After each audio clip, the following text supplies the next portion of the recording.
We've got the Bengals and the Ravens squaring Mm-hmm. off, and we've got Baltimore 6-point favorites, a very high total of 52 and a half. Of course, last time we saw these two square off, we saw absolute fireworks between Joe Burrow and Lamar Jackson. So, Jenks, do you think that this game is just as good as that one? It should be.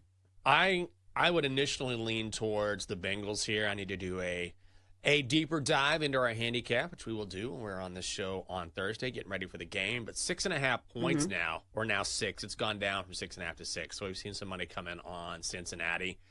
I feel like that's way too many points here. Joe Burrow is playing out of his mind right now. And remember, the Bengals were 0-3. Now suddenly they're 4-5. So they still have a lot of work to do if they want to make the postseason. But if they do, they got to have this game. They can't fall to 4-6. 5-5, all of a sudden you're talking about, all right, this is classic Bengals. Maybe this is what they're going to do. They're going to find a way in through the back door, maybe get a wild card, whatever it may be.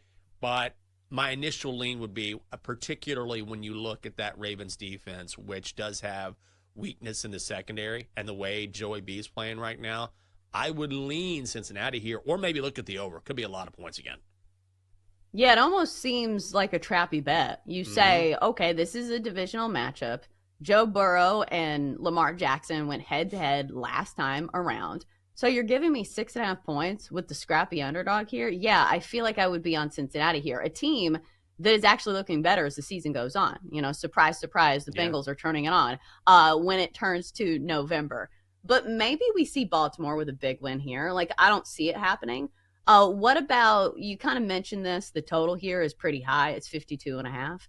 I think there is a way that this game goes under simply because you can put up a ton of yardage and not go over this total Yeah. simply because it's so high.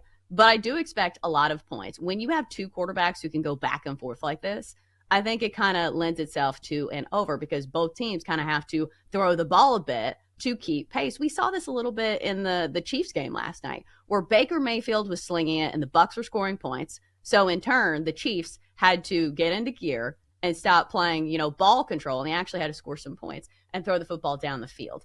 So I think that one probably goes towards an over for me, but I don't know if I'm going to play it. Let's look at the rest of the slate. We've got a game in Germany this week, and it's going to be a barn burner. The Giants and the Panthers both combined for 4 wins this year. We've got New York laying 4.5 points, total of 42. Do we think the Giants deserve to lay 4.5 points anywhere?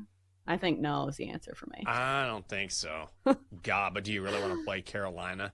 Also, they don't know. Carolina has not committed to either Bryce Young or Andy Dalton. I thought they might give Mm. Bryce Young more run this week because, okay, he led a game-winning drive. It wasn't a long drive, but at least he got the win. He looked okay in that win against the Saints. You think, okay, maybe you can build on that, but the Panthers won't commit, so you don't know if Andy Dalton or Bryce Young is going to go. I think regardless, like Carolina is just, they're a bad team, but so are the Giants. And I'm not laying way more than a field goal with the New York Football Giants, even if it is Carolina. So I think Carolina maybe found their formula last week, which is, okay, let's just really try and take care of the football. We'll hand it off to Chuba Hubbard. It looks like Jonathan Brooks out of Texas will probably get his, not first start, but get his first action of the season after tearing his ACL last year. I think I would lean Panthers, but am I going to bet on the Carolina Panthers? I am not. Ugh. Especially because you look at, the win-loss record for the Panthers and you say, well, they did come off a win this past weekend. But if you look at the stats, they had no business winning that game. It's crazy. The Saints outgained the Panthers by 150 yards. And, we've seen teams normally succeed when they can win the turnover battle and win the yardage battle. Wasn't the case Mm. for the Saints, and they fired their head coach because of it. So I think I would lean towards the Panthers, but you're right. Decision 2024, Bryce Young or Andy Dalton. I know it's a big one for the Panthers, and that's not a game that I will be sticking around to watch. Elsewhere on the slate, maybe some better games to circle on the slate. We've got the Bills and the Colts, Patriots, Bears, yuck. Broncos, Chiefs, a divisional battle. Once again, the Chiefs are laying a big number here, laying 9.5. And we talked about kind of this handicap going into Monday Night Football because the line was exactly the same for the Chiefs going against the Bucks. The Chiefs have been pretty decent at covering numbers, but not in this position. They have yet to cover a number that's been 6.5 points or more this season. Jenks, what about the Broncos here? I feel like their offense doesn't really have the high end that maybe the Bucks do. I know they didn't have any Yeah. weapons, but still Baker Mayfield at least is a veteran quarterback. Do we think the Chiefs finally cover a big number here?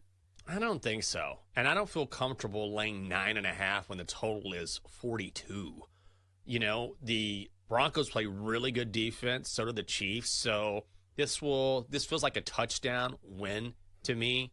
And so also it's a touch of a short week for the Chiefs. The Broncos have quietly played pretty good football. I know they got destroyed by the Ravens over the weekend, but they are still much improved. And you're right. At some point, the line just gets way too big for Kansas City. Minus 9.5 is way too many. I'd also look at the under, too. You've got two very good defenses here where I think the Chiefs will have more issues moving the ball than they do most weeks. I don't know how much the Broncos can move the ball, but it feels like a low-scoring game to me. So I look at the under or take the Broncos in the points. I think this one is tough because we have seen some things change for the Kansas City Chiefs because they added DeAndre Hopkins, who we saw last night is a huge add to that offense. And so I think the sabotage factor for the under, the Chiefs could score some points here. And I Yeah. think last night was one of the first few games where we've seen Patrick Mahomes actually put up pretty big numbers. I understand that they went to overtime, so that extra window obviously added to some of the yardage totals, but still 3 touchdowns in that game last night between the Bucks and the Chiefs. Maybe we see the Chiefs start to blow out people. I don't know. I feel like there's a lot of sabotage factors in this one. Maybe I'm a stay away. Like, I don't think it's ever the Broncos for me. Yeah. But I don't know. It feels like the Chiefs should be better and eventually like they're going to take off. It feels like they've just been, kind of coasting along. And they're Yeah. in, I don't know, like car expressions, but like whatever gear it is before you start going. Like, I don't know. You'll have to tell me what that is. But do you get what I'm saying? Yeah. No, for sure. Absolutely. And also if you're worried about that, that's why I would say look at the under, right? So this could end up being a 24-10 game and the Chiefs cover, but the under hits. I like the under. The more I talk through this game, the more I like the under because even if the Chiefs cover the number, I don't think they're going to blow out the Broncos as far as the total goes. They might cover the number, but I don't see Kansas City putting up 30 on Denver.